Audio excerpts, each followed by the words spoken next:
Welcome to WooCommerce for Hatchlings. I'm Andi from DragonByte Web Development, and I'm delighted you could join me. In this episode, we'll be looking at customizing the design of your website and adding some pages. Let's get started.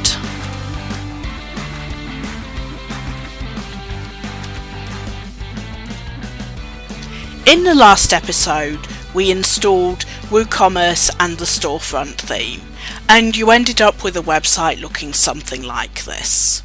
As you can see, it's got some of the basic elements of an e-commerce site, but there's a lot of sample content, and in general it looks quite bland. There's very little to distinguish it as your business. So today we're looking at some design customization. This won't be the only video on that. We'll look at some more advanced options later on, but we're going to make it look a bit more like your shop, and we're going to add some pages. So to start with, let's go to the dashboard, and on the menu click Pages. There are really three types of content, or at least text content, that we're going to be looking at in this site: products, posts and pages. Products are quite self-explanatory. Those are the things you're selling. Posts are for time-relevant content, so that might be blog posts, news and updates. Say if you're having a sale or you're going to be at an event, that's when you'll use posts. Pages are for content that's less time relevant. It's not going to change very often, so it's information about your business, about the products. It doesn't relate to any one specific product, and so on. So this is our list of pages. We've got 4 that have been created for us: a basket, checkout, my account and shop. We're going to leave those alone for now. There's a sample page here we don't need, so I'm just going to trash that. And the first page I'm going to add by clicking Add New up here is the About page. So I'm just going to put About in the title. Here at the right where it says Template, I'm going to select Full Width, and I'm just going to write a couple of basic sentences about my business.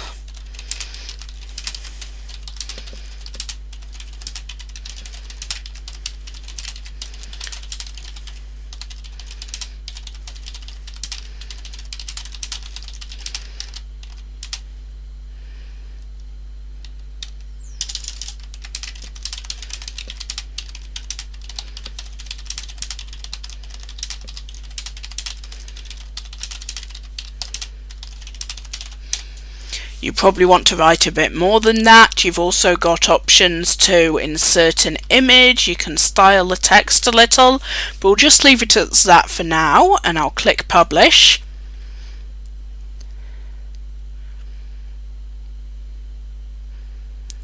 And if I go back to see all pages, we'll see it's up there.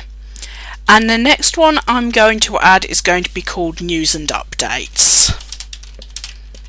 This one is going to be the one that displays all my posts, which I'm going to look at later. For now, we're going to leave the content blank, and the only thing we need to do is put in the title and once again select the full width template and then click Publish.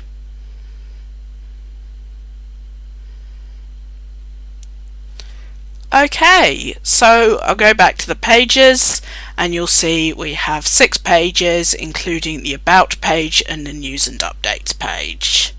Awesome. Let's go back to our site now. Now you'll see at the top you've got a Customise option. If you click on that, it brings up this bar on the left hand side, and this has a variety of customization options, most of them linked to the theme. You'll also see on the website menu we've now got links to our About page. We can click that and you'll see the content you put in, and our News and Updates page, which at the moment is just a blank page. Let's go back to home. Now at the moment the home page is displaying our posts. We've just got one sample one in there.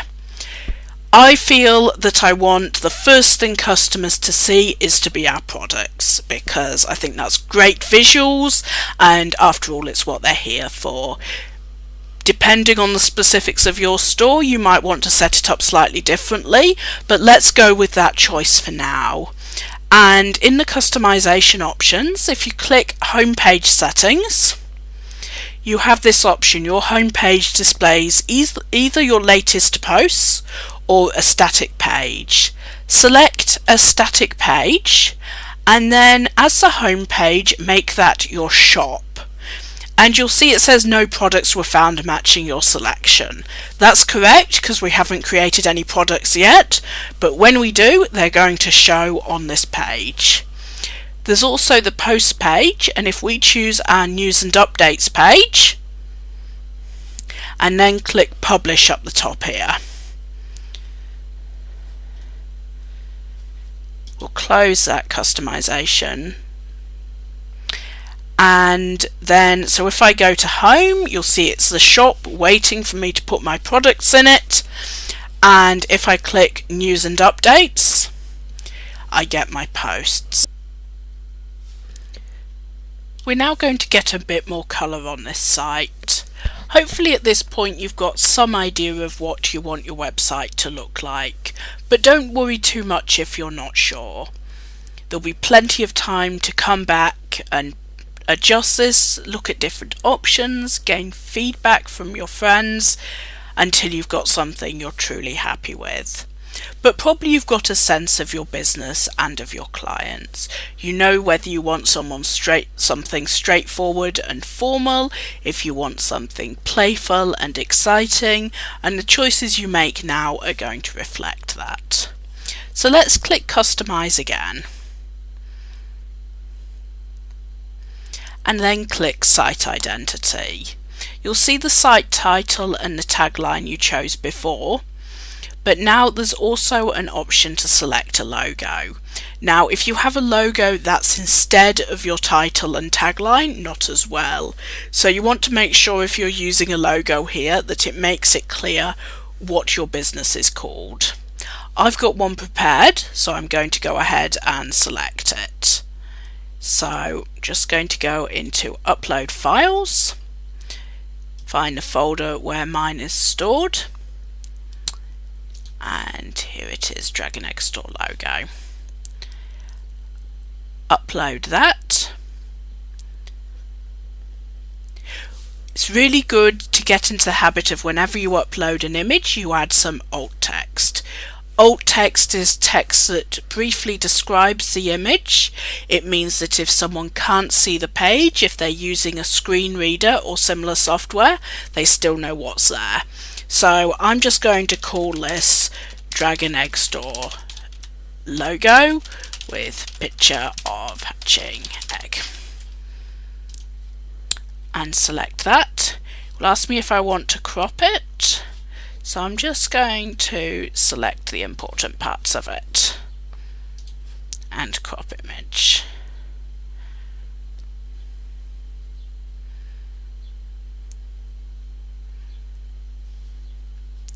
That's possibly a bit small. I might want to come back later on and customize that a bit, but let's leave it for now. It also gives you the opportunity to select a site icon. This controls what's called the favicon, which is what shows in the tab of your browser. It would also show on mobile apps. So probably a simplified square version of your logo, which I've got here prepared. So I'm just going to select that, crop it again. And there we go.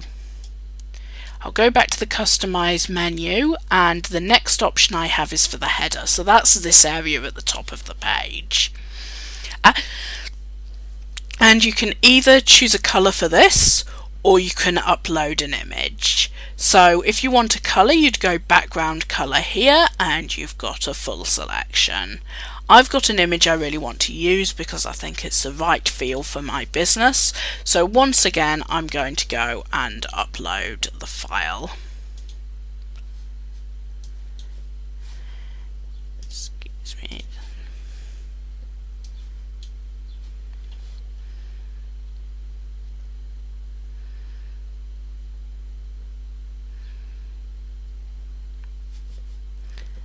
So it's this, it's a royalty-free image I just downloaded. Again, I'm going to put the text in. It's a golden desert type image with a flock of birds. They could be dragons.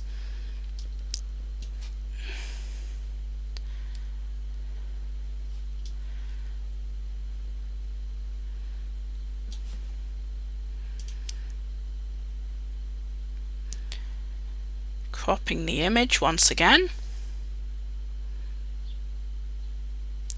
and you'll see that's at the top of my site. So it's originally got the golden feel that dragons are traditionally so keen on, and it's got my logo up the top there. I'm just going to change the text color and the link color, so that's going to include all these menu items here, to the same green, or at least a similar green that I used in the logo.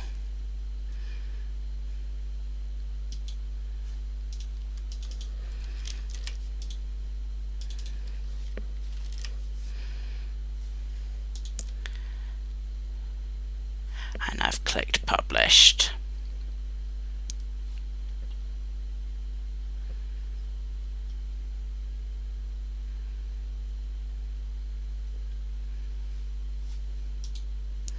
Back to the menu, and let's look at the footer. I've already seen what goes in the footer. It's got some copyright information, and it states it's built with Storefront and WooCommerce. That all looks good. I'm actually happy with those. I'm going to keep them like that. And then I'm going to go to the background of the main page. Now there's probably going to be quite a bit of text on here, so you don't want to make it too complicated. I'm just going to move it to a very pale grey with just a hint of yellow in it, so it fits better with what I've got at the top. Publish again.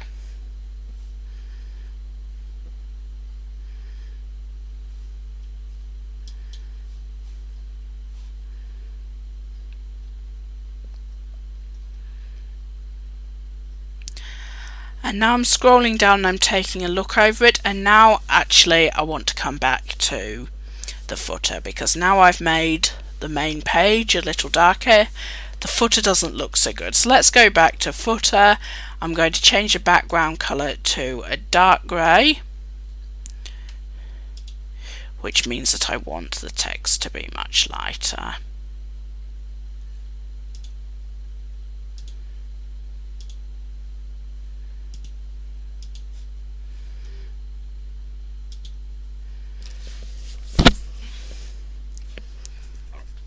That's looking good, and if you're following along, you're probably making very different decisions to me, and you probably have a very different looking site, and that's exactly how it should be.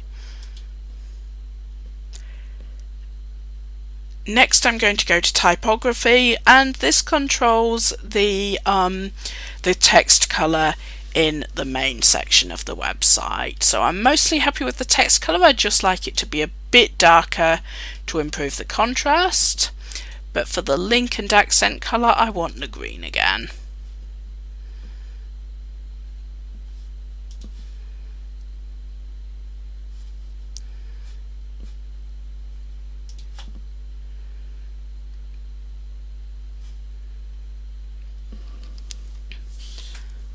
Okay, I'm just going to take one more look at that logo and see if there's anything I can do without going back into my graphics software to make that a bit bigger.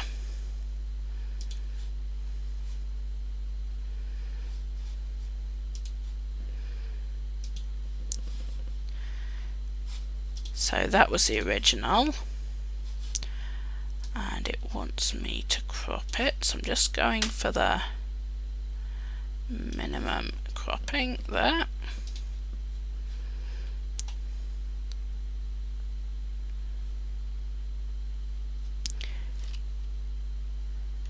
It's not much bigger. and I'll probably go back into my graphics program and change that before next time, but I'm really just giving you an idea. Often you'll change something and it will make you realize that something else needs to be changed, and you'll go through this back and forwards a few times until you have something you're reasonably happy with. Don't worry about getting it perfect right now, wait until we've got your products in, but this should hopefully be looking a bit more like your website and a little less like a generic blank theme install, which is what we want. So thank you for joining me, and if you join me next time, I will start looking at how to add products, and once we've done that, you'll see your front page looking much more like an online store. I'll see you then.